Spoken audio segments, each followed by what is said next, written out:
Hello, denizens. Today I'm giving Netflix's new sitcom, Nobody Wants This, the green light or not treatment. I saw this show come up in my Netflix feed and I had no idea what it was about. I don't think I'm the first person to mention that it's a very weird and hard to remember title. It was my wife, who never watches Netflix, who told me I had to give the show a try. Yes, this is a sitcom, once the staple of network TV, which they have pretty much abandoned. A few recent attempts that were loud and unfunny, like the resurrection of Night Court. I didn't think version 2.0 of Frasier was particularly good, at least the son. As a fan of sitcoms, even I was wondering if their time had come and gone.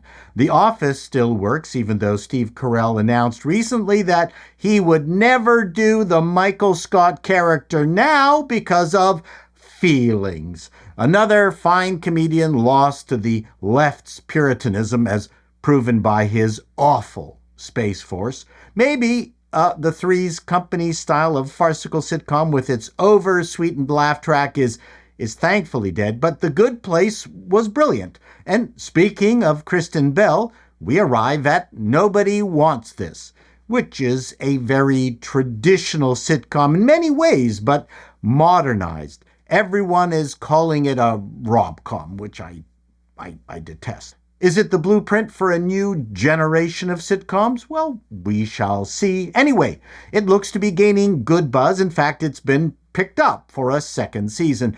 But I'm doing this green light or not video anyway. I'll be the judge, damn it. The first thing that we have to note is the creative team behind Nobody Wants This. Erin Foster is the creator and showrunner. She has a good CV, but this show is clearly a labor of love inspired by her own real-life experience being a shiksa married to a Jew, as well as drawing on her relationship with her sister, Sarah. If these pictures of Belle and co-star Justine Lupe and Erin and Sarah aren't proof, then I don't know what is. But that's not enough for a network or streamer to give it a go. Shows have to be packaged. Bring in Stephen Leviton's production company, who did Modern Family, Just Shoot Me, and Stark Raving Mad. He also did the short-lived sitcom Reboot, but I'll forgive him for that. Did Foster and Levitan come to Netflix with Belle and Adam Brody already in the bag? I don't know, but that only makes the green lighting decision easier. Here's a tip for all you folks out there pitching projects. When you go in to pitch a project, you're not trying to beg the studio to say yes. You're challenging them to turn it down.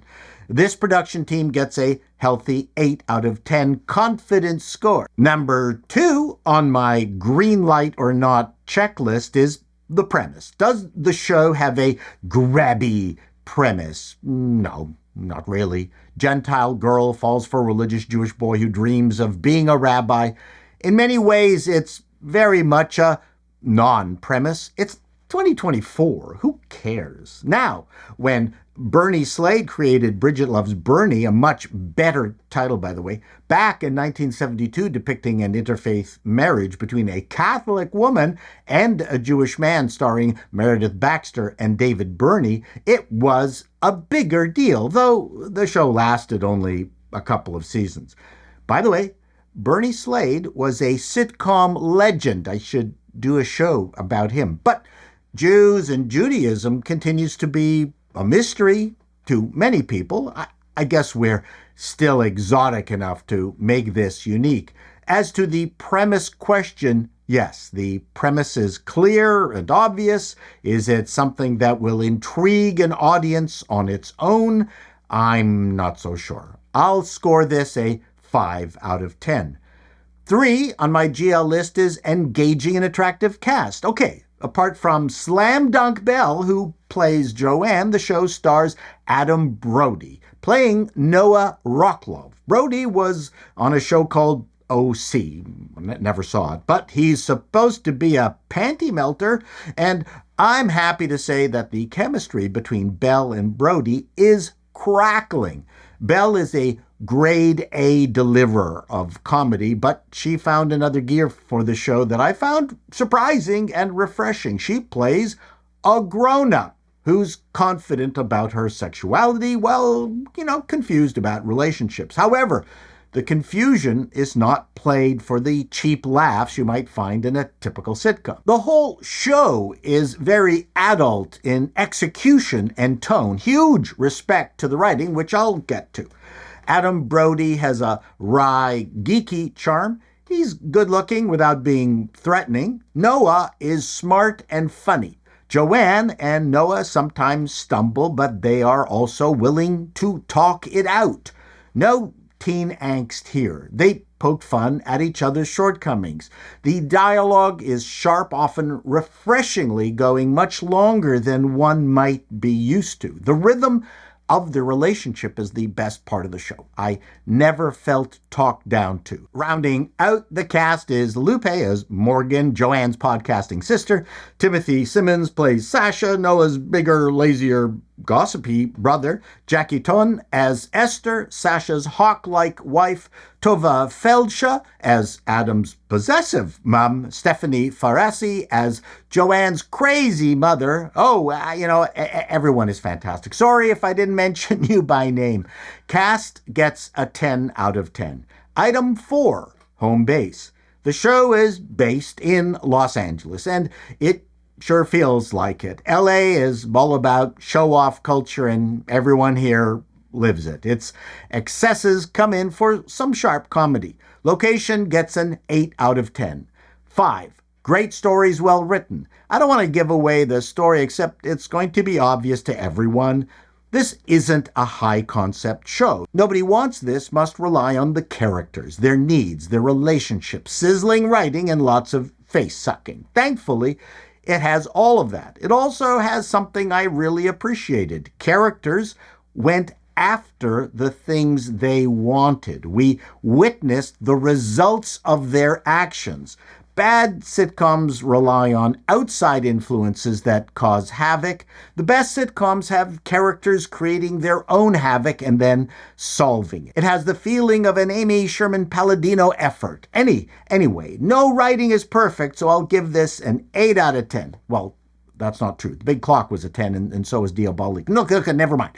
6. Returning to equilibrium. Joanne and Noah's relationship was tested, and the issues were resolved by the end of the first episode. If that's the equilibrium we're going to be getting throughout the series, then I'm going to give it a 10 out of 10. We'll see. If you think we'd be better off with a relationship cliffhanger at the end of each show, my vote would be no, as that would just get tedious. Don't forget, we are rooting for this couple, not against them. And finally, 7. Does the show have legs? Well, that's an interesting question. The narrative tension comes from, can two people from two worlds fall in love and make a go of it? The Jewish-Gentile thing, it can't really be stretched past 2 seasons. The ante is upped considerably by the fact that Noah's ultimate goal is to become the rabbi in a major synagogue, and you know what? That can't happen if he chooses to marry a non-Jew. But even that's not endlessly sustainable. And so we are left with the classic staples of sitcom, which includes family tensions and personal misunderstandings, which are endless. If the writing is as good throughout the entire series, I can see this easily passing the legs test.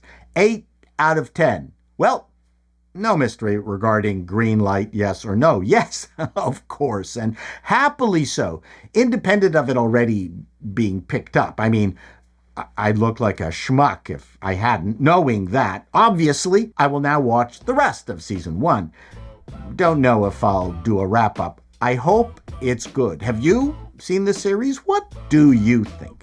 Till next time, denizens, be seeing you.